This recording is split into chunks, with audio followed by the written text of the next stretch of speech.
You're just telling women choose better. You don't think that women? I know that's a red pill talking point, and I'm not red pill, but okay. So I'm glad she clarified. I know that's a red pill. I know the bubble you're talking about. I'm not in that bubble. I'm in a different bubble. Same reason when I go after Kyle Kulinski and people are like, "What are you, a Republican?" No, guys, I'm not coming from that bubble. You're viewing me like I'm a Republican or like I'm a liberal making fun of Kyle Kulinski. I'm literally a progressive saying, "Hey, watch your mouth when you use a slur, bro." And everyone's like, "What are you, a liberal? What are you, a Republican? What are you, my mom?" You're not even viewing, you have to view people in the right bubble to understand where they're coming from, or you're going to lump them in with the wrong bubble. Just saying, like, you don't think that it would be a good thing if women choose better, like in general? Like, besides, if you take away the campaign aspect of it and how those words have so much like heat around them and whatnot. I'm not like, do you not think it would be a better thing if we all just chose better and had better standards? So in case you don't know, public offender is a dad, a husband, and a man who makes content basically shattering the patriarchy, one live stream at a time. He makes pre-recorded content and he does live stream content. The live stream content I have been literally falling asleep to. It's probably not the healthiest thing to fall asleep to, but I like a little discourse before bed. So I listened to this one this morning, and this part of the conversation really stood out to me. And let's see, the topic for this stream was men destroy the nuclear family. So what he does is he makes a topic and then he invites people to come on and talk about that topic. And so I enjoy a panel, even though some of these people are obviously not content creators because some of them are putting on their makeup, driving, their microphones are awful, there's echoes. So this is not a highly produced, call-in show, which is why I do not do call-in shows because no offense to the people calling in. Okay, but at the same time, I do appreciate hearing from people and it is interesting and I'm hooked. So I'm obsessed. Okay. Here we go. Listen to this section here. So just for context, there's like 4 different people. Everyone's talking. Everyone's giving opinions. So 2 women have already spoken, 2 women who both happen to be coaches. Okay. They talked first. One was saying that like women should be more compassionate towards their men. The other one saying like, fuck men. And also, you have to be ready to be like a little mean to your men. Okay, fine. The third one is asking basically a question about, what can women do to better pick better men? And I want to have this conversation because we are reviewing the Gabby Petito story for members and I'm devastated for her. And I think we need to ask ourselves, like, can we ever know someone's going to kill us? Like, can we ever know? Because guys, we really are moving in with people. Like sometimes I look at my partner and I'm like, you really were just a stranger 4 years ago. So, who are you and why are you in my bed? And at the same time, I feel like I've known my partner my whole life. Even his mother said to me, like, I feel like I've known you my whole life. I feel so connected to this consciousness, this soul. And yet I sometimes do look at him, I'm like, I really did just meet you. And I don't actually feel any fear. It's just kind of a joke.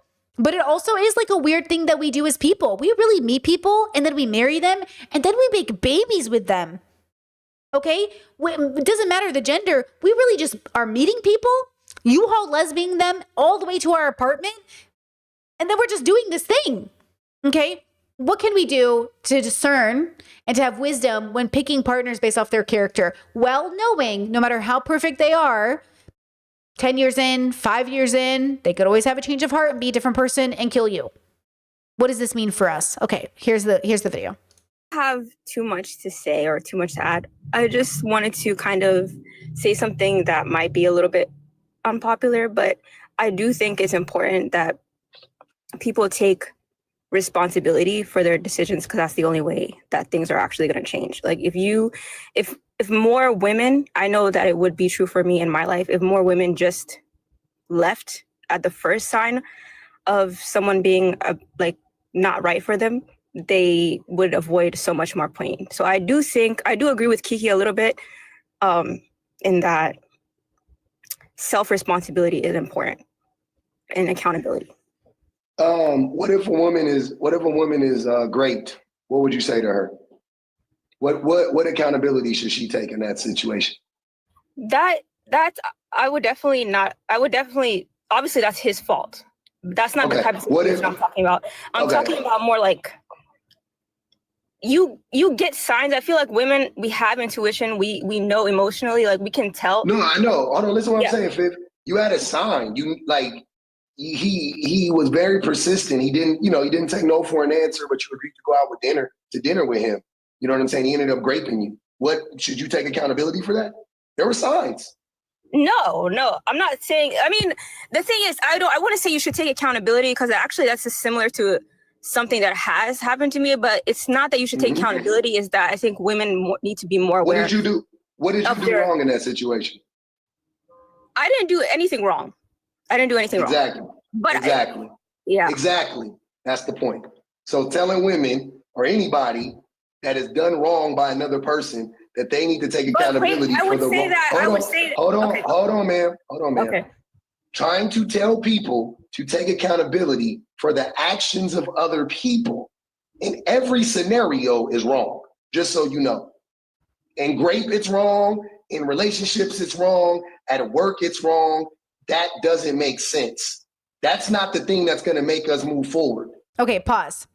So, like I said at the beginning of the stream, responsibility, accountability, different for Brittany. When I think of accountability, I think of something I did wrong I need to make right.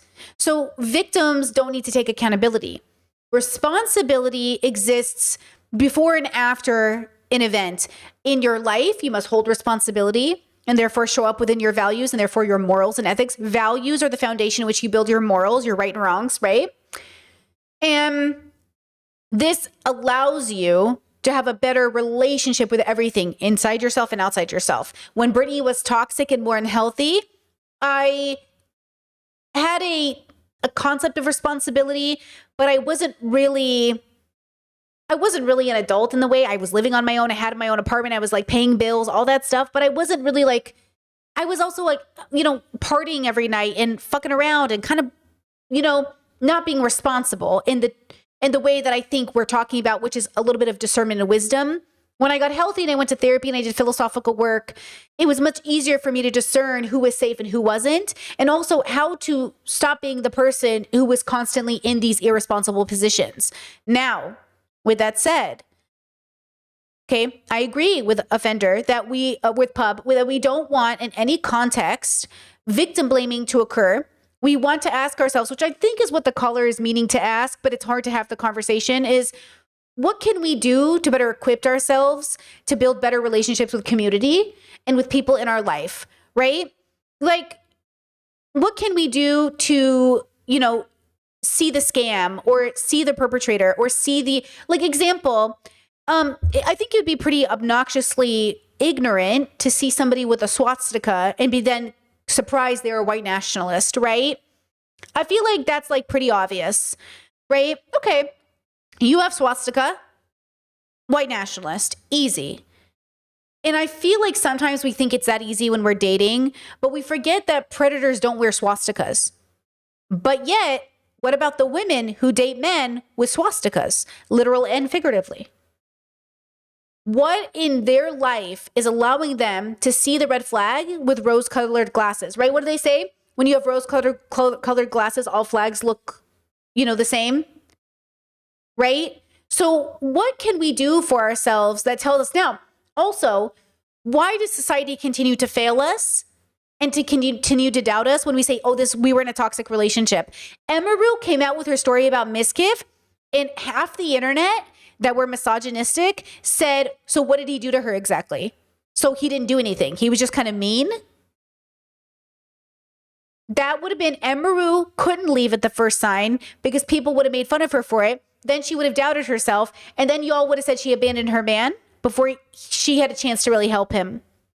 We train women to ignore men's bad qualities in this heterosexual dynamic that I'm talking about in order to be compassionate and loving towards him, which then allows him an opportunity a second, third, and fourth time to hurt or kill. Right? And that's why I say, look, before you get into a circumstance where a man could even kill you, hurt you, whatever, if you're dating a man, you're a woman, let's just say, okay? You have to decide your values to cut someone off before the rest of the world says so. So this is what I did. When I went from toxic to healthy, I dated differently. I courted, I didn't date. And I know that sounds silly and arbitrary and autistic because I am autistic, but it's important. It means that every rule I had in my 20s that I allowed, moving in with a partner, sharing bills with a partner, sharing responsibilities with a partner, knowing I wasn't ready to marry them, but we were going to date to see if we wanted to get married. All of those things were off the table now. Now, in my healthy state, we were going to court, be serious, no messing around, meeting each other's families, being very serious. How much is in your bank account? What's your health background? Are we compatible on paper? And do I like you? Do I actually like you, or am I pretending to like you? Do I like you as you are, or do I expect you to change? This is the only relationship I've been in where I didn't ask my partner to change, to grow, to be more mature, to be reliable. This is the only relationship I've been in where we are like growing together. Okay, that's why when I was dating or courting after those 3 years of being single, during those 3 years I was single, from my last relationship to the married one, I would ask very serious questions, and I would only go to a second date if I thought there was seriously potential. Listen to me when I say this. I do not have time for a second date if I already know on the first date I don't like you. And even if I like you, if there's one red flag, that's too many. I'm open to yellow flags, things I misunderstand, things I'm concerned about, things I don't have clarity on. But if I see a red flag, first date, no more. Versus in my 20s, I would see like 4 red flags and I would make an excuse. I would, write them off. I would explain them away. But they were there, girls. They were there. They were there. Okay? So without victim blaming, we have to allow people with no judgment to break up with people for whatever reason. Because listen to me. One of my girlfriends was broken up with by her boyfriend. He did it in a really fucked up way. I agree. But something her mother said to me really made me like, uh-oh. She said, how could he not want my daughter? That is not the attitude we need to enter 2026 with. Someone is allowed to break up with you for any reason, period. You're not engaged. You're not married. This idea that if somebody breaks up with you, there's something wrong with you is the fucking problem.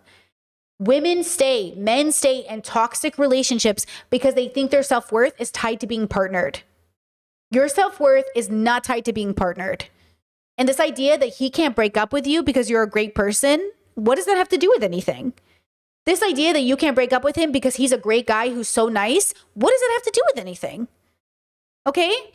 Like, what does that have to do with anything? And this is where I think the dilemma comes in.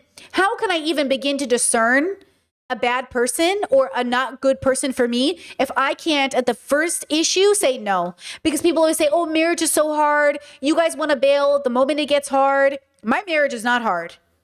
Life is hard. If you have a bad or a hard marriage, get out. Marriage is not hard. Okay? Okay? Life is hard. My marriage, we have moments of, man, even it's not even fair when I say like, oh yeah, sometimes we have difficult conversations. Wait, I saw this perfect, hold up, let me get it for you. Please hold while I get it for you. Having a regulated nervous system means you still feel the triggers, but you bounce back in 20 minutes instead of 20 years. Exactly. When you're healthy, it's not that you don't get triggered. It's not that you won't be upset. It's just that you self-regulate very quickly. Like, it's not that my partner and I don't have moments of miscommunication and that brings up like, stuff from my past. It's that it doesn't last more than like a conversation and we figure it out before we go to bed. So if I'm like, hey, FYI, like I'm seeing a pattern. Is this like an issue? And my partner and I figure it out. Or, hey, you're doing this thing. Are you okay? It's like we figure it out ASAP. And we're so good faith and we're so in love and we're so well intentioned that it's very quick. Okay? It's not that it isn't difficult because we're two individual adults who are meeting each other later in life who have a lot of different language differences and cultural differences, but we make an effort and we're incredibly good faith. I really know this person loves me and has the best intention for me. And I really feel the same about my partner, right? So I know that like, if something is going on, I never, ever have thoughts about leaving my partner. I never have thoughts that this person's going to hurt me. I never even have thoughts of resentment. And we say it openly. Like my partner will say, are you having any bad thoughts? Are we okay? Is there anything else I need to fix? And I'll say like, I'm not having any bad thoughts. I think I'm just exhausted and this is how I feel. I haven't slept this week. So this is how I feel. Or he'll say, yeah, I don't have any bad thoughts. I just have like a little bit of a concern, I think. over like this. You know, we're both neurodivergent. I'm chronically ill. Sometimes I don't sleep enough. We're not eating enough. Like things go, you know, awry. You know, the neurodivergent life, girlies. You know how it is. Okay. That is really the hardest part of our dynamic together. And it's not even that hard. Okay. It's not even that hard. Okay. So again, it's like, this is normal stuff, conversations you'll have to have with people, but the marriage isn't hard. It's just, you know, something you got to do to make sure you're on the same page. Because, you know, you can grow apart. What if your partner starts having thoughts and they're not sharing with you? And then you feel like, oh, I didn't know you were thinking about this. It came out of nowhere. I don't ever want to feel like, oh my God, I didn't know you were feeling this way. I'm invested. Tell me how you feel, right? Chet says, do you have any examples of red flags versus yellow flags? Yeah. I'll tell you a yellow flag that turned into a red flag. I was talking to this guy. Seemed nice, had a great first date, really liked him. We were vibing, energy was good, seemed fine. And, but there was something in my intuition that told me that like something is off here. A yellow flag for him was that he worked at a nightclub and he worked nights. Now, yellow red flags are not universal moral objections, right? They're just like red flags, yellow flags for me. And so for me, I was like, man, he works nights. I don't know how I feel about that because I don't work nights. And if I don't see my partner, that's going to be a problem. But I was like, okay, yellow flag, but not a red flag, right? No big deal. We are texting, we're vibing, we're getting ready for our second date. And between our first and our second date, he starts to like message me, talk to me. I'm at the club. I'm outside. I have nothing to do. Call me. And I said, well, I'd love to call you, but I got to go to sleep because I have work in the morning. And if I don't sleep, like my mental health, you know, that's very important for me. I've been very consistent for years. I can't do that. Right. So then I realized, because he did it a couple times in between the dates, that I was like, okay, this isn't my person. No, you know what I mean? Like, this isn't my person. I do not think it's romantic to threaten my sleep. I'm too old for it to be romantic for us to stay up all night. On a very rare occasion, maybe when you're finishing an anime, maybe, and even then, okay? So that was like a yellow that went red, okay? And that, I didn't have a second date with him. No second date. Versus my married partner, same thing. We were in different time zones, and I would say, I have to go to bed, and he'd say, okay, see you tomorrow, bye. I'd be like, bye. He would never fight me on sleep, you know? So that's kind of an example. And so I understand that guy was probably like, I don't get it. Like, why would that be enough for you not to have a second date with me? I know what I want. It's enough. Thank you, though. I wish you the best, truly. No hard feelings. But like, yeah. At the time, and it was the right decision. He wasn't my person, right? So something like that, right? Okay, now let's go back to the video. The thing that's going to make us move forward is the people that do the heinous things, the people that do the wrongdoing, they take accountability for what they've done and stop doing it moving forward. That's the person that needs to take the accountability, just so you know. Telling women to choose better, which essentially that's what you're saying, that's not going to end anything. You're asking women to be lie detectors. You're asking women to be... Okay, hold on. I agree that generally when people say women should choose better, it's a misogynistic dog whistle. I agree with that because it's putting the onus of responsibility on them. From a progressive perspective, I would say this. At some point, and I know this sounds really harsh, but please understand what I'm saying, because if you don't, then we're never going to get past this fucking conversation, okay? At some point, you are in a position of a pattern of picking men who are a reflection of what you think you deserve. And if you heal and you do the work, you will stop picking these men. It doesn't mean that a man can trick you. It doesn't mean that a man can't deceive you. It means a man who isn't an expert deceiver will show you the sign day one, and you will be able to see it because you won't write it off. It also means you will have to deconstruct your idea of being partnered, because I'm going to literally be so honest when I say this, girls. There's not very many good people in the world that you are going to end up being high compatibility partners with, because the amount of people that are high compatibility with you are like, let's say 1 million out of the 8 billion. You have to run into that person. So even though there's 1 million options for you, you have to be okay with not meeting one of them. You cannot be defined on partnership. Okay? You cannot be defined by it. So I understand what you're saying, because you're thinking, well, I have to pick somebody because I cannot be partnered. But once you deconstruct the need to be partnered, you will deconstruct the need to just say yes to anyone who's interested in you. And then you will deconstruct the need to even make excuses for the red flags because, right? Okay? So it's that kind of like conversation to be had, that like, what, but you can't do it until you're ready. And I know this because I was there. 5 years in a toxic relationship. This man did everything under the sun to me within, other than things that I should have sent him to prison for, but I couldn't, you know what I mean? And I excused it away. I explained it away. And then after I went to therapy and after I did philosophical work, guys, you have to know your values and morals. It was easy enough to say no on the first date. It was easy enough to say absolutely not. Because most guys aren't out here in this heterosexual conversation, because it's a binary conversation between these heterosexuals. Men are not out here being 40 chess masterminds. I'm sorry, they're not. On the first date, they will tell you who they are, especially if you ask the right questions.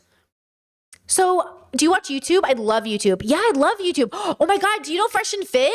Oh my God, I love Myron. Oh my God. Date over. See how easy that was? Oh my God, do you watch YouTube? Oh my God, no, do you follow politics? Oh my God, I love politics. Yes. Oh my God, who's your favorite right now? And then he's like, oh my God, Trump is so funny. What do you mean by that? Oh, I saw him flagrant. What do you mean by that? Oh, I'm a liberal. What do you mean by that? Date over. You know what I mean? Like, it's once you know your values, it's so easy to like knock it out. And you know who taught me this? You'll never believe it. Well, actually, you'll believe it. What am I saying? You know who taught me this? My farm brother, my little brother knew he was Catholic day one, knew what he was going for. And he would go out with these girls, and girls loved him.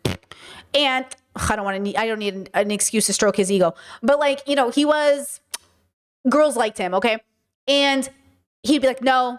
And everyone's like, you're so picky. And he's like, no. One girl goes on a date with him, and he goes, I don't have sex before marriage. And she goes like this. She goes, for you, I won't have sex before marriage. And he goes, no. And she goes, what? And he goes, I want you to be a person who wants it yourself, that it has nothing to do with me, that I didn't need to exist for this to be your value. But the fact that you're like, oh, this will be my value because you exist, that means it's not your value. He's like, no. And she's like, but I'm doing it for you. He goes, I don't want you to do it for me. I want you to do it for you. That was a bubble pop for me. Okay, where I was like, yeah, I want you to do it for you. I don't want you to do it for me. It has to be something you really believe, So there you go. It's like when we're dating, we have to really ask, is this you, or is this the person you're presenting to me because you think it's what I want to hear? Is this your value, or is this somebody else's value?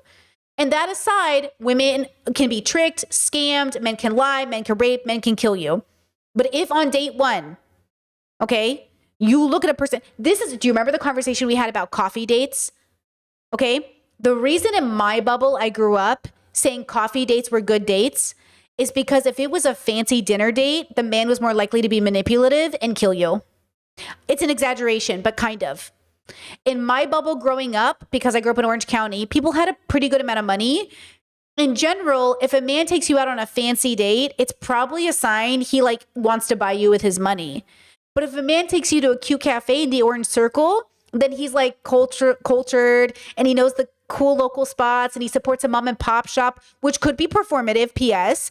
Definitely could be performative, but it's a better sign. And again, you're not eradicating the probability of being scammed. You're just like bringing down the probability. So we're not saying like, oh, if I do this checklist, I'm going to guarantee he won't kill me. You're doing this checklist to bring down the probability. I would say to you with peace and love, I do not think my partner will ever cheat on me. I will say that. But if you said gun to your head, would your partner ever cheat? You're asking a very weird philosophical question about the consciousness. The consciousness that is my partner right now would not cheat on me, gun to my head. Who that consciousness will become in 10 years, how that brain will fight cancer or handle Alzheimer's, who knows? Right? But yes, the consciousness that I married, who I am existing within this time and space, would not cheat on me. And that's like a very hard thing for people to understand. So my partner and I recognize, we say this every day. If either of us get abusive, we're getting divorced. Even though this is my high compatibility partner, it's predicated on us growing together, on us being in sync and us being in love and us dedicating ourselves to growing together. If we grow apart, we grow apart. But will I think that will happen? No, because the probability of it happening is lower because we're high compatibility, and we're high compatibility because we make the effort. It's a math game, girly. And you know I'm not that good at math, but it's a math game. Okay? Chet says, how do you find out your own values? I do have an old podcast about this. I should probably make a new one. Values are the foundation of your morals. Morals are your oughts, okay, and your nots based off your own personal values. Ethics are how it affects and impacts society. So morals are built on a foundation. I think it's wrong to lie. Morally for Brittany, I do not lie because I value honesty. So we build it, girls. Let's do this. Let's do this. Okay. So you're building a foundation on values, okay? And you're building your morals, okay, which informs your ethics. Okay? I like to think of it as up, down, or down, up, but you could also do it in reverse, however your brain works. So my values, okay, I value honesty, which means I don't value lying, so no lying. Okay, and I think society would be better if it was truthful. Now, I do consider a rare occasion for contextual lying to make sense, and I consider this when you're surviving. The typical philosophical quandary of the Nazi coming to the door, and you've got a Jewish family in the basement. You obviously lie to the Nazi. Why?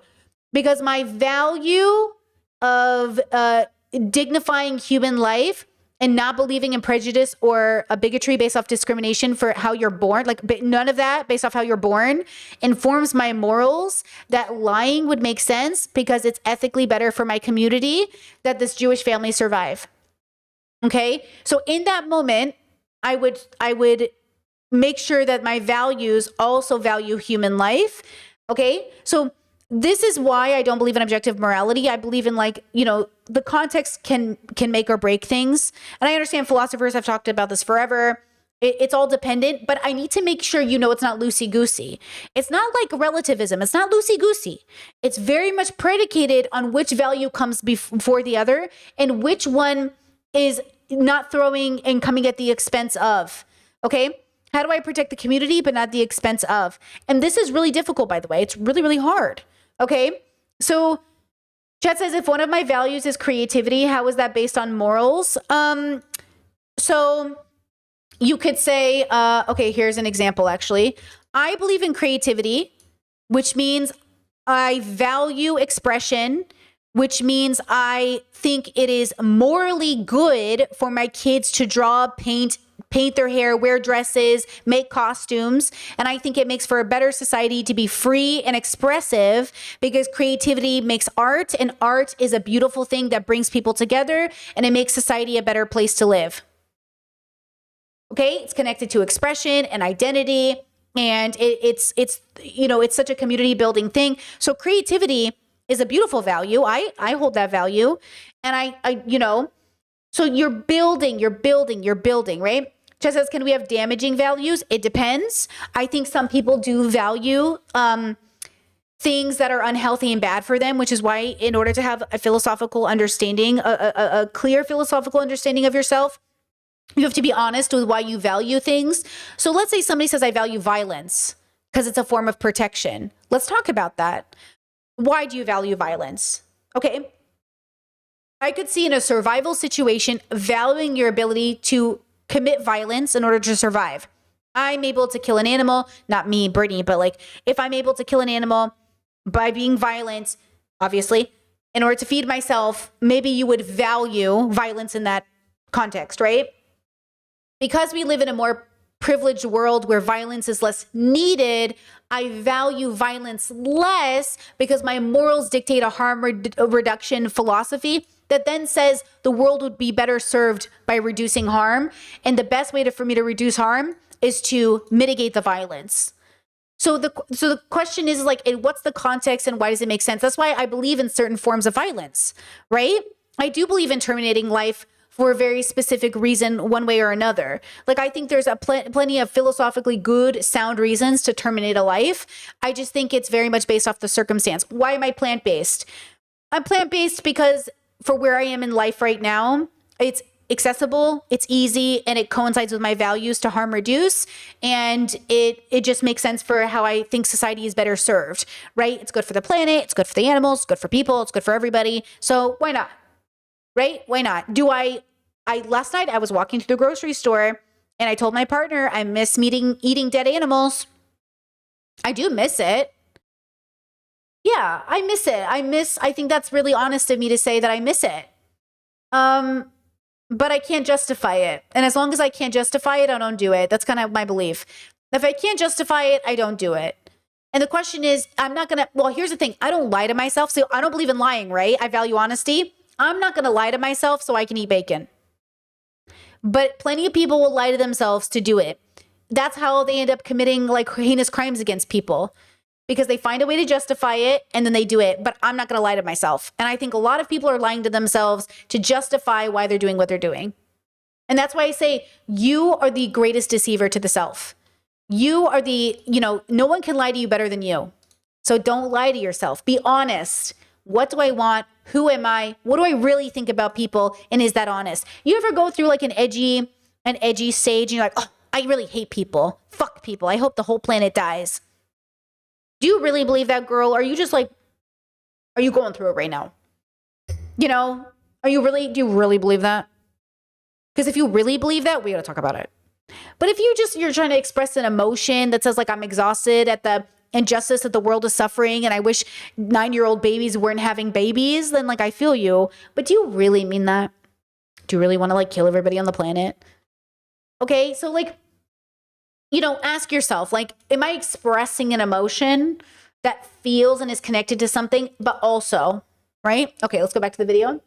The FBI and be profilers of men, right? And if they get done wrong, you're saying, you should have vetted better. You didn't pay attention to the signs. Who are you to tell a woman that? I'm not. Okay, I understand. That's literally that is what you're doing. It's okay. That is what you're doing now. Okay, you can't. Go ahead. You can talk. Okay, that's not what I'm saying. First of all, I'm not saying blame anybody. I'm not saying blame the woman. I'm not saying blame the man. I'm not looking for blame. I'm saying like, how can we move forward and make things better for women? And I think discernment is somewhere that we could improve in general. That's all I'm saying.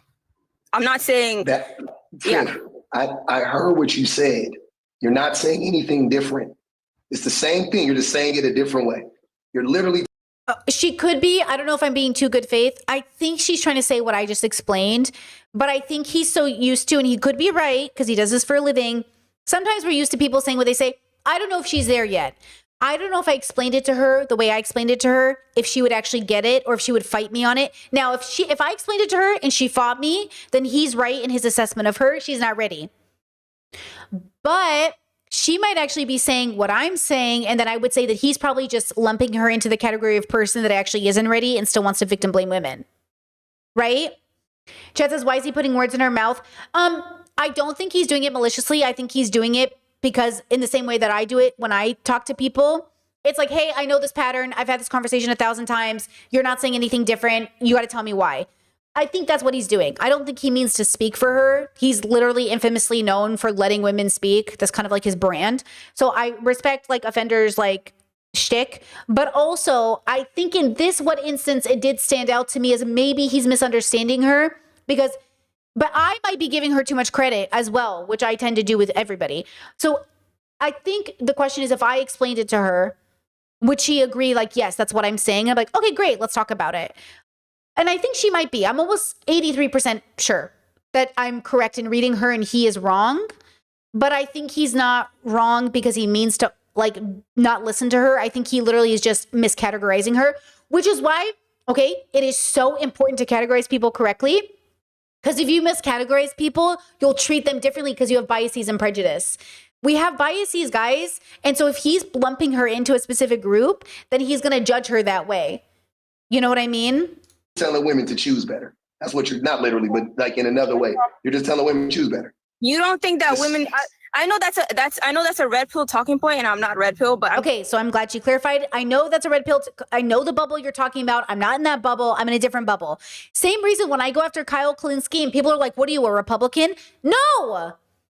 Guys, I'm not coming from that bubble. You're viewing me like I'm a Republican or like I'm a liberal making fun of Kyle Kulinski. I'm literally a progressive saying, hey, watch your mouth when you use a slur, bro. And everyone's like, what are you, a liberal? What are you, a Republican? What are you, my mom? You're not even you have to view people in the right bubble to understand where they're coming from, or you're going to lump them in with the wrong bubble. just saying, like, you don't think that it would be a good thing if women choose better, like in general? Like, besides, if you take away the campaign aspect of it and how those words have so much like heat around them and whatnot. I'm not like, do you not think it would be a better thing if we all just chose better and had better standards? Chose better, The like only don't way, you? having better standards and choosing better are two different things. For one, having better, like you can have all the standards in the world and still have only so much control over what the person you chooses to do, right? Like I can have standards that say I want a man that's kind and polite and honest and blah blah blah blah, and I can meet a man like that. And then what if he starts to lie? Did I not have discernment? Did I not choose better? What if he was all that? He was kind, he was honest, he was polite, and then a year later he's a liar, he's rude, and he's very mean. No, that's That doesn't mean I didn't have the standard. That's seeing I a had the person standard, through their and he met it. seasons. I do think that there are. Yeah. Wait, please. Hold on, Kiki. Finish, The shit go. The All shit y'all go. love You to go right interrupt after. me. Go ahead. I know I'm not a man, but respect me too. But anyway, yeah, it's because I could have the standard and he could meet the standard, and then one day he starts to not meet the standard, and then at that point I can decide, if I leave him or what, we. With peace and love, I will say, and not to be super critical, but the reason I don't do like call-in shows is because some of these people are driving. Some of them are putting on their makeup. Some of them have music on in the background. Like, these aren't content creators. So like, judge them accordingly. They're not content creators. They're not professionals. They're literally randos in the audience calling in, and that's fine. And I do love a call-in show, but I also like understand, like, you know what I'm saying? Like, there's a little bit of like, you know what I like, she's not a debate lord. They're not debate lords. They're just people. So she's just trying to be people. And I feel like she's asking like I get why they're defensive, but also like, I wish they would just ask her like, oh, can you expand on that? Because she's already saying, I'm not a red pillar, right? Go from there. But at that point, the harm has already been done. So a lot of the things that y'all tell women to have discernment about, or like, know when to leave. Well, if you're knowing when to leave, you've already been harmed. And the reality is none of us are fortune tellers. None of us are. Okay. Yes, I agree. A person can change. I disagree with the idea that you can't pick good people to have in your life. Right? We can pick better partners, and picking a better partner does not eradicate the possibility that they'll rape you. Both things are true. We can't read the future. There are FBI agents that can't predict some of these things that these men do. And their job is to. Okay, but are you dating John Wick? You know what I'm saying? I've never dated a man who could outsmart an FBI agent. I've never even dated a man who could outsmart a 5-year-old, really. I was just stupid. Do you know what I'm saying? We're not dating John fucking Wick. You got, like, that's what I'm saying. Come on, girls. We're talking about the average fucking stupid man who literally is like shitting and farting right in front of you, and you're like, I don't see anything. He must have tricked me. Come on now. Obviously, if you're dating the most like skilled spy in the whole world, but if I'm totally honest, the flags were there day one, girls. Once I had my values kept, okay, but I could not tell you if they would have killed me. I swear to God, If my partners had ever killed me, I wouldn't be that surprised, but I couldn't have guessed it either because I don't know. I don't know if they'd ever go that far, but I knew they went too far enough that I should have broken up with them anyways. They don't have to get to the point of killing you before you break up with them, guys. Okay? I know it happens. I know you think you're the exception. You're probably not going to date that serial killer who killed 30 people and you had no idea because he was like a volunteer firefighter. You know what I mean? Like, you're not going to end up, this isn't your story. Your typical story will be, I dated a guy who was a douchebag day one and I ignored the signs because he was cute. Okay? And the question is, yes, you can get to a point in which you discern day one, no. You will feel bad and people will make you feel bad and they'll tell you you're picky and they'll tell you blah, blah, blah. Break up, not worth it. You have the right to break up with somebody over anything until you make that long life commitment. And then even then, but there's a difference. Do you like this person? Is this a person you love? That's the other problem with this conversation. You guys are acting like everybody's in love here. Most of the people who are partnered and having babies are in marriages in which they settled. Most people, if you say marriage is hard, I do not trust anything you say. I don't. We are not doing the same thing. Right? Like, and that's the issue there. Now, early in the stream, Public Offender did say marriage is hard, but I don't know if he meant in the same way I'm saying it, so I don't know. But generally speaking, if you say marriage is hard, I don't trust you. Because like, it's only hard if you're dating your like a low compatibility partner and you have to doing all this work to get on the same page. But if you start dating, which is what I think this girl is trying to say, how do I on day one be very close to on the same page? You do what I did. I think. I don't know if it will work for you, but you do what I did. And that helped me immensely. Okay? And I know it's tedious. Ask him on the first date, what are some of your red flags? Remember that guy the other day? What's a red flag of yours? And he said calves. Kind of a green flag, really. I don't know. Okay. Tess says, I recently told the guy I wanted action, not hypotheticals, since he was saying he was going to be there on my birthday, but we didn't even have a second date yet. We talked the next day and then he blocked me. No. No. Honestly, good for you. Oh man, that's crazy. Profile people for a living. I just think that it's odd. I just think that it's odd too. You literally, I'm just going back. You said that so a man harms you, right? Not to get, I don't even want to get into that, to be honest with you, but you said a man harms you, right? And you, if somebody harms you, no, pause. So conservatives will say women should choose better. But then when you stop talking to your fathers and your brothers, they get mad all of a sudden. Oh, I thought I was supposed to choose better. Choose better friends, choose better company, choose better men. The same men that will blame you, say you should have chosen better, will get mad at you for not calling on their birthday. That's the difference. As a progressive, as a person who's deconstructing, I'm telling you right now, when you start realizing your father is the man you should never have picked, your brothers are the men you shouldn't have picked, you will date differently. Yes, chat, they think they're the exception. And then they victim blame women. Oh, well, women should have known there were signs. If we start really holding men accountable in our lives, we're not going to see any of them. And that's what men don't want to really realize. So yes, I agree that when conservatives weaponize, you should have chosen better, fuck them. But what this girl might be saying is, no, seriously, how do I know better? I'm not fucking with you. I literally don't know. How do I know better? Values, morals, ethics, no exceptions. Example. Hey, what are your thoughts on abortion? Oh yeah, I'm definitely pro-choice. I mean, maybe not in all circumstances, but I'm definitely pro-choice. Red flag. What circumstances would you not be pro-choice in? And they might be like, well, I feel like if you have enough money and it was an oopsie baby, you should have that baby. You shouldn't have an abortion. Why not? Well, I feel like there's no reason to end a pregnancy when you're in a good spot and you can have a baby. What if I don't want a baby? Well, then we should have taken precaution beforehand. Well, what do you think about tying tubes or getting a vasectomy? No, I don't believe in that either. Okay, so you believe in abortion for emergencies like rape or incest maybe, okay? But you don't believe in birth control to prevent those pregnancies, and you don't believe in abortion when you're not ready to have a kid because you have enough money. It's like, let's talk about that. What do you mean by that? versus I married somebody and we married together, abortion for any reason at any time, as long as it makes sense within our values. That's our attitude towards it. And we say caveat as long as it makes sense in our values because we have values, right? And that's it. The energy has to be, we're on the same page. And you know what? Watching news stories with people is so big. You know, well, what do you think about this? What do you think about this? What do you think about this YouTube video? You know, what do you think about this? And then sometimes I'm not, sometimes my partner will start playing, he'll start playing devil's advocate or something. I'll turn around, I'm like, do not piss me off.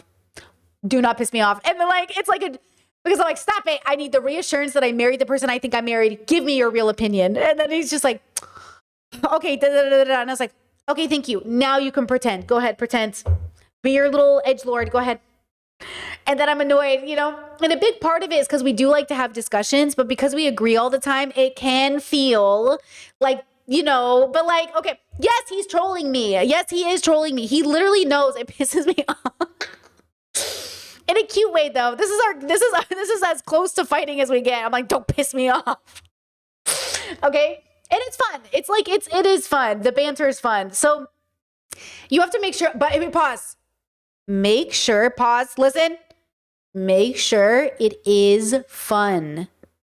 Make sure there's no truth to this joke. Make sure he is not playing pretend. Make sure he really is doing it because he knows, and it's not because he's secretly hiding a thought. Because I used to date guys, and I'm using the binary heterosexual relationship dynamic since that's their topic. I used to date guys who I thought they were joking because it was a joke, but the joke was like half true, but I didn't realize it. Like I didn't realize it. And I was like, oh, wait a second. You mean it, even if you're saying you don't mean it. Like an abortion topic. Like, I'm pro-abortion, but I think women use it as birth control. What do you mean by that? That's not a real thing. Oh yeah, I think like women get abortions too casually. Huge red flag. Huge red flag. Absolutely not. No second date. No second date, girls. But in my 20s, that would have gotten a second date. I know. In my 20s, that would have gotten a second date. But in my 30s, absolutely not.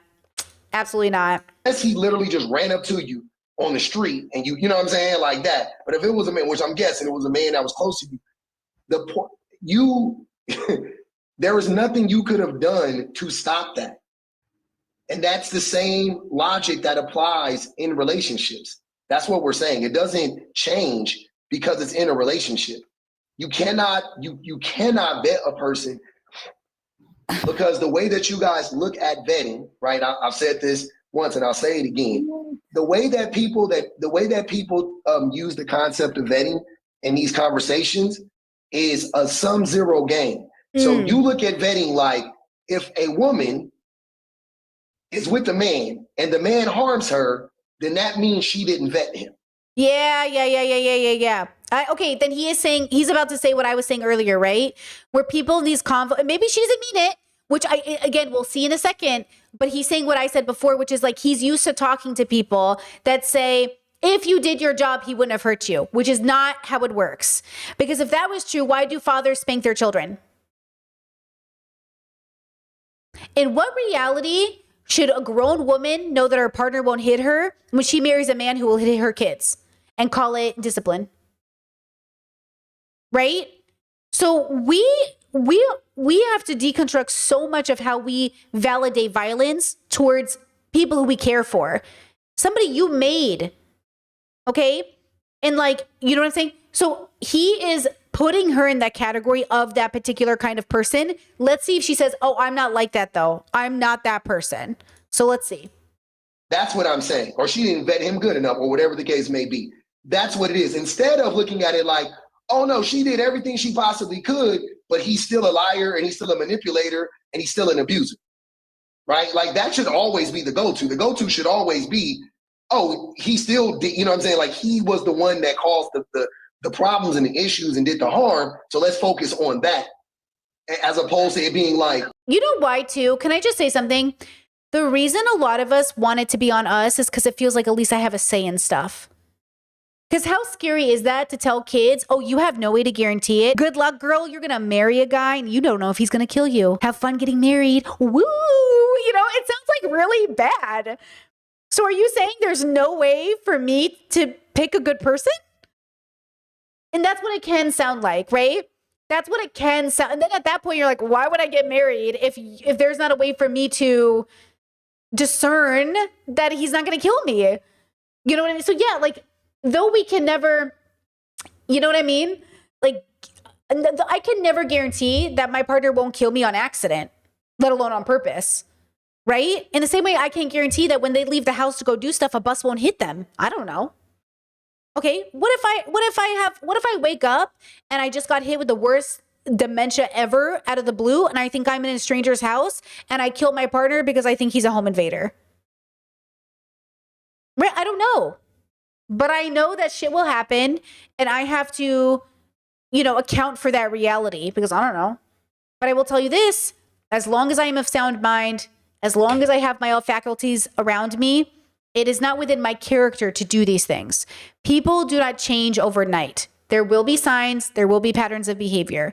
People do not switch personalities overnight. There will be something, but it might not be clear, because hindsight's 2020 until later, right? It just won't be clear, right? So again, we're not trying to guarantee the outcome. We're trying to bring down the probability of the outcome. This is why I tell women, don't date conservatives. You have a higher chance of getting better medical care if you date a progressive. This is why I tell people, don't date homophobic people. You'll have a better relationship with your future kids if you're both like pro-gay, and that's the thing. Don't have babies unless you understand that baby is going to grow up and be its own person. There's like people are fucking animals evolved on a planet, girls. We're a fucky little species. Okay? You give us too much credit and not enough. Right? Well, how didn't you see that coming? Right. So I understand that. I understand that as well. Where they are. So that's mixed messaging. They're not perfect. Meet them where they are, but leave at the first sign that, the first time he lies, the first time he ever does anything wrong, the first red flag, leave. But men aren't perfect. Meet them where they are. No. Yeah, exactly. But this is what I tell you.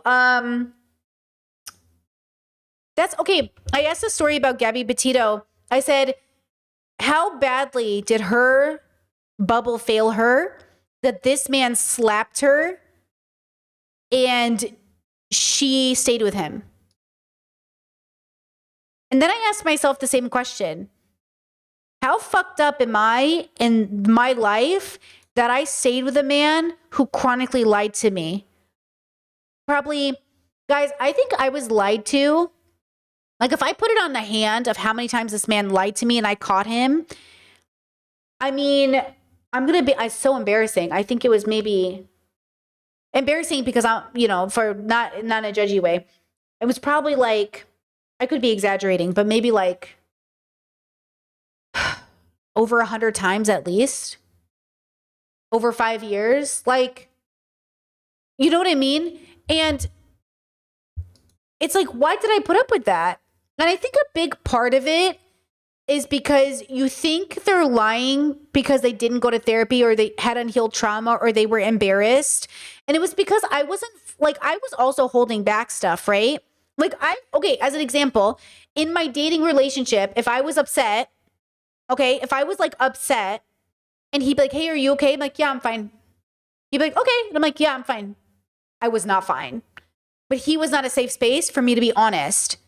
So, and I wasn't married to him. We were not engaged. We were living together, but I was like, I do not feel safe with him. Like, I would sneak around and be like, I don't know what's up with this relationship, dude. I got to get out of this relationship. Like, I would literally sneak out of the house to go to my car to talk to my sister and be like, what do I do with this, dude? Right? Like, but it was like one of those things where I wasn't afraid he was going to kill me, by the way. He never physically hurt me. I wasn't afraid he was going to do anything like rape or hit me or something. So then my brain kept justifying it. Well, he did hit me and he did rape me. So, and I was already used to like a level of deception from my family because, when you're a kid and you realize your parents kind of lie to you, you're like, hey, what's that? What's that? Why are you lying to me? Oh, I'm lying to protect you. So I'll give you an example of a lie that I've told before on stream. And imagine it was like hundreds of these lies, okay? Like I would call him and say like, hey, I need you to go to our mailbox and pick my mail up because by the time I get home from work, the mail will be locked. I need you to go get the mail. I need it for work tonight because after my 12-hour shift, I need to work another 5 hours on YouTube before I go to bed. Keep in mind, I was paying the rent. I was paying the majority of the bills and he was not working. He was on video games 20 hours a day, which should have been the first sign. Okay. I came home from work and I had an intuition because he had lied before and I had a pattern building. I knew in my gut he had not checked the mail. So I went to the mailbox to check and I found a note that said, try to deliver. Mail is in the office and the office is locked because, it was one of those apartment buildings where the mail goes to the office. So I walk up to the apartment. I come in and I go, did you check the mail? And he goes, yeah, I did. And I was like, you didn't get a package for me? He goes, oh, no, I wasn't there when I went. And I took the Post-it and I did one of these like mic drop. And I was like, really? What's this? If you went and checked the mail, this package would not be sitting in the office. If it's in the office, it means it came for them to deliver it, which means you could have gotten my package. And he goes like this. He goes, okay, the truth is I was stuck on my video games and I didn't go check the mail. And I was like, why didn't you just say that? Why did you lie? Why didn't you go do it? You're home all day. Why didn't you go do it? And he never really had an answer, right? Like he didn't really know why he did anything he did. I don't know. I got lost. I was busy. I did meh. Okay. And it would confuse, what was the worst part? This is the worst part. This is how my community failed me. Not everybody. Most of the people were like, break up with him, girl. But here's how the community failed me. And it was mostly boomers and parents, not my parents. It was just like the way people talk to me, like relationships are hard. He's going through it. He needs therapy. He's a good person. You're the best thing that's ever happened to him. You're so good to him. He was worse off without you. When he's dating you, he's so much better. And then eventually people were like, okay, break up with him. Even his own mother was like, girl. And I was like, okay. And that kind of freed me, honestly. Like, I think his mother officially being like, girl. And I was like, okay. And that was it. And that was like, and again, I think we get trapped in these cycles because we're young guys. I was like 23, 13 years ago. I was 23, right? Does that sound right? 23 to 28, 29. So I was like 23, 24. Okay. I was so young and I was so fucked up for my life. I was undiagnosed BPD, undiagnosed autistic. I was literally working 3 jobs. I was leaving my conservative family. I was suicidal up the ass. I was so suicidal. So yeah, of course we find ourselves in these situations. So when this girl calls in and she says what she's saying, what I'm hearing her say is, how do I not date this guy? And I'm saying, I got you. I know how to avoid dating this guy. I can help you. Pub is doing is he's kind of making it sound like she can't avoid dating this guy, but you absolutely can. There are absolutely things you can do to make sure you are not dating this man that I was dating. And I learned those tools, and that's just what I want to give her. But I think that's what she's asking. But, okay, that was a long-winded monologue. Sorry. No, we're talking about accountability and improvement. So we understand things happen. So when you're going through life and you dating people like that, you're going to learn certain things. If you're not learning certain things, then you're setting yourself up for failure. And then when we set ourselves up for failure, we started blaming it's not about blaming Who are you anymore, blaming? guys. It's 100% about blaming. It's 100%. Until you blame. Everybody want to be a victim. No, see? Ugh.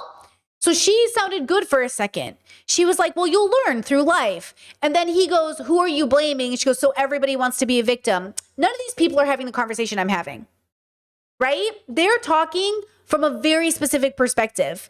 And I think that call-in girl, but this girl, that other girl, she might be thinking about it. I can't tell, but she sounds like she's thinking about it. So that's the problem. So he thinks he's talking to that girl, but she's talking to a different girl. There's 3 girls on the phone. Okay, 3 women. And the whole everybody wants to be a victim thing is exactly what he's used to debating. But I think that other girl might not be that category. So nobody want to. Kiki.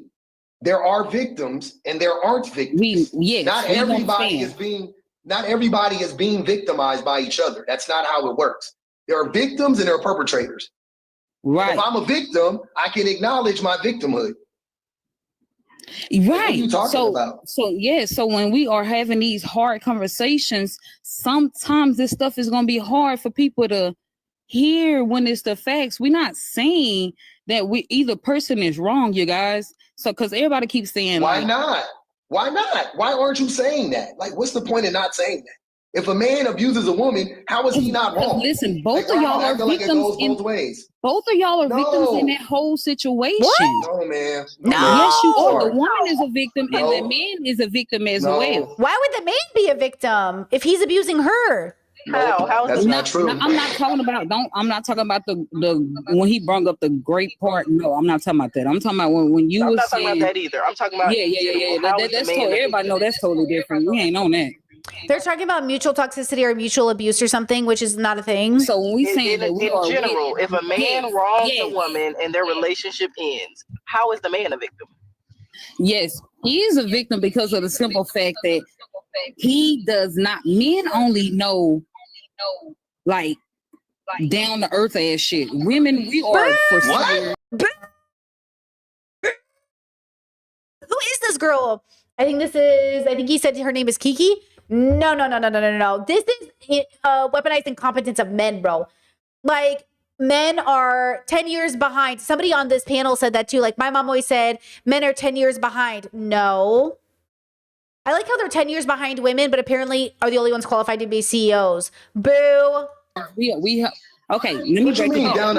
Yeah. Let me tell y'all this. Men only know the basic shit, like take out the trash. You lack communication. You just said it yourself. Men is not good with their emotions. They're the leader. She's saying inherently, like men are inherently because of the way they're born or because of the way they're raised. This is why I think you should deconstruct gender, because genuinely, girls, listen. If this is what a man is, I don't want to be a man. You know what I mean? Do you believe they're the leaders and that we should submit to them? No. What the fuck? No. So hold on, wait. But how are they the victims? That's what I'm trying to understand. How does that make them the victims? That's what I'm getting to, because y'all.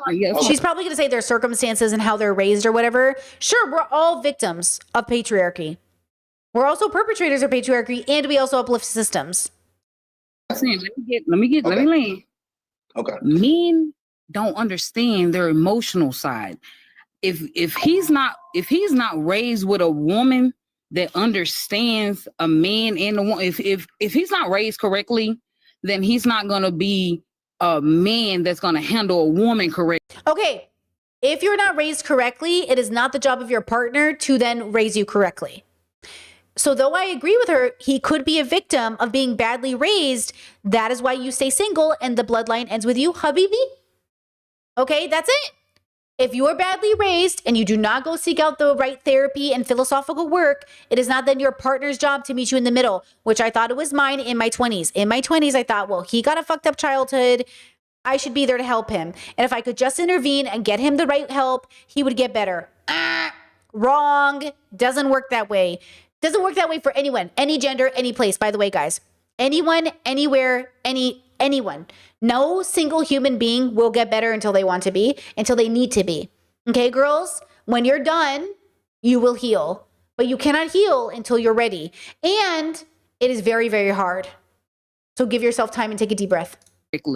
So men do not know how to control their emotions. They're not emotional beings. They think that's femininity. Certain men do not know about their femininity side, like their emotions, their sensitivity, that part. So a man don't know how to respond in that department. Okay. So when we're talking, I'm just talking about, I'm just talking about just talking and communication, you guys. I'm not talking about if a man beating on you. No, I'm not, you guys. So when a woman, I get what you're saying. When a woman sit down and talk to a man, we ain't on the same planet, sir. So Kiki, you ain't answering my question. Who, if Men are from Mars and women are from Venus. he victimized the woman, who victimized him? You said they're both victims. That's what I'm still trying to find out. How is he the victim? When society fucked men up. You know that. Society has fucked men up. Hold on, wait. I don't disagree with that. You're right. Society does that. Society fucked men up, and we don't teach you guys how to handle y'all emotions. Wait. Listen. By society, that would be men, because men control society. So men. Okay, hold on. So, okay, boys are raised by their parents. Let's just do. Why do I always do that? Okay, let's just say two people made one person, and this one person becomes an adult. Okay, they were a child. Okay, but they became an adult. This right here is their journey. What happens in this journey? Okay, technically, what even happens here in utero, all the way here is what we're looking at. This is the key here to the timeline. What happened in this timeline that changed the direction of this person's journey? And when is this person going to recognize that now it's their job to decide what direction they're heading into? Okay? They have to understand, like, we are a product of everything that came before us, and we're moving forward in a direction. The decision is ours to decide the direction. But sometimes life can feel, and this is why I say you have to be introspective, extrospective. It really can feel like people are pushing you and you have no choice. And it's like, oh my God. And it can feel like you're out of control. Take a deep breath. Sit in your house, 5 minutes. Who are you? What do you know about yourself? What do you honestly not understand about yourself? And understand that though I can understand most people in their heads are not toxic or abusive, you are. You just don't know it yet. Because you can't even recognize that you were born in dysfunction. Because the dysfunction looks like a white picket fence and a dog and a nice family, and you can't even understand complaining about it because it looks so nice. Every single one of us is born into a spectrum of dysfunction. The question is, and in which way is my childhood making me a toxic person? No matter who you are on the planet, there's toxicity within you. Okay? You're raised in a white supremacist world. You're raised in patriarchy. You're raised under systems that train you from birth and within your school systems to literally be bigoted. And then we are raised to think, oh, I know better. Do you? Then why is the world a mess? So let me get this straight. The world is a mess and you somehow are just exceptional. So everybody else is crazy, but somehow you just ended up in the category of person that didn't end up having problems. Okay, sure. It's like that idea that like, okay, so there's all these religions and you just happen to be born into the perfect one. Got it. So everybody else is raised under white supremacy and homophobia and transphobia, but you got out scot-free. Okay, sure, right? It's like we have to acknowledge that like we are all impacted by society, and so therefore we are all responsible for our own relationship to it. Okay?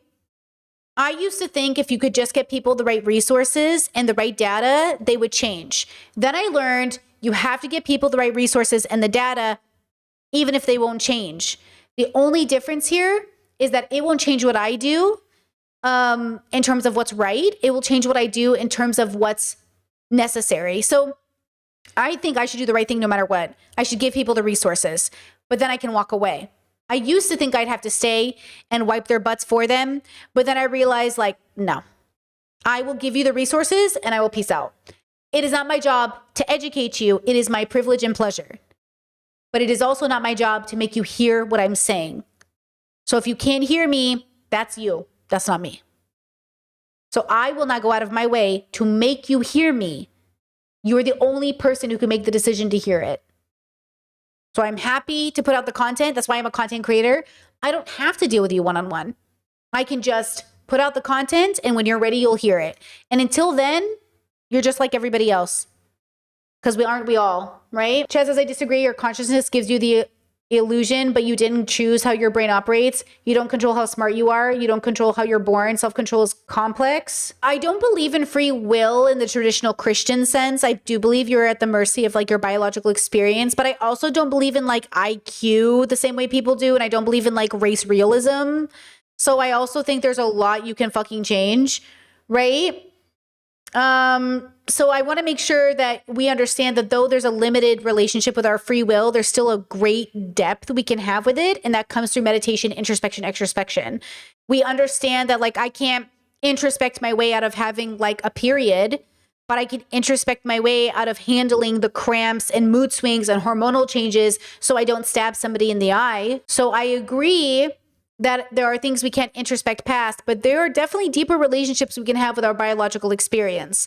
And it is our responsibility to handle that and society's responsibility to give us resources. Our responsibility to access those resources, society's responsibility to make sure we can access those resources.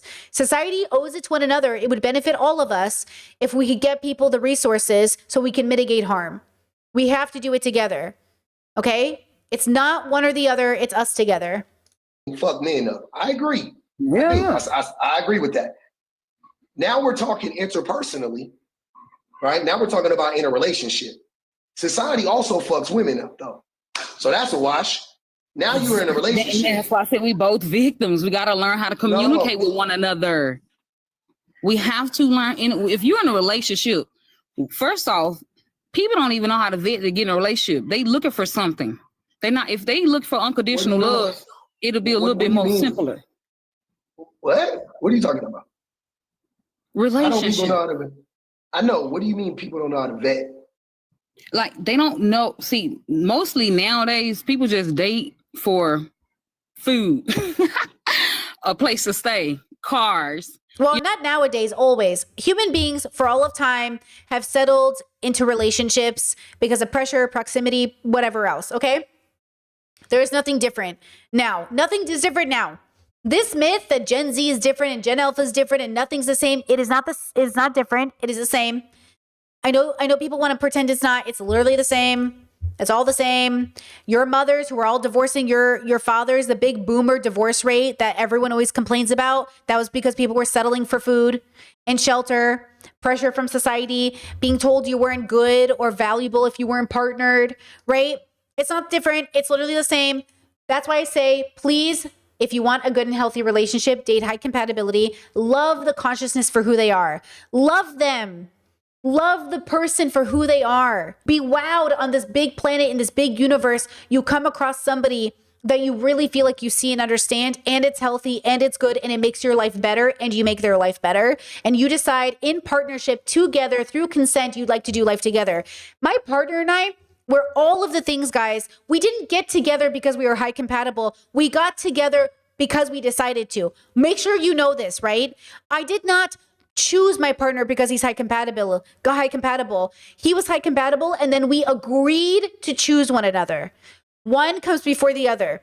You do not choose them because. Same with falling in love. Just because I'm in love with you does not mean I need to be with you. Just because we're high compatibility does not mean I need to be with you. Why wouldn't I be with you? I don't know. That's pretty crazy. But also, you never know. So we had to agree. I agree we should do life together. Would you like to marry me? No surprise proposals. Would you like to marry me? Have we done our due diligence? Have we gone over every corner of what is necessary before choosing to do life together? Would you like to date longer? Would you like to court longer? Do you want to wait a bit? Do you want to wait till certain things happen? We had all these conversations. And then it was like, no, I think I'm ready. I think I have enough of the data. Okay, are you sure? Do you want to talk to your family? Do you want to talk to anybody in your life? Do you want to you want to call your parents one more time? And it's like, no, I think I'm ready. It's like, okay, I'm ready. Okay. And then we went out and bought our rings and that was it. You know what I'm saying? Like, I know it's all lovey-dovey. I know you're like the sex, the woo, I get it. But also, are you sure I'm so for real? Do you want to do life together? Do not answer me like you're in love. Answer me like this is the deal of a lifetime. But also, are you aware that it comes with a huge responsibility? A huge, huge, huge, huge, huge, huge, huge responsibility.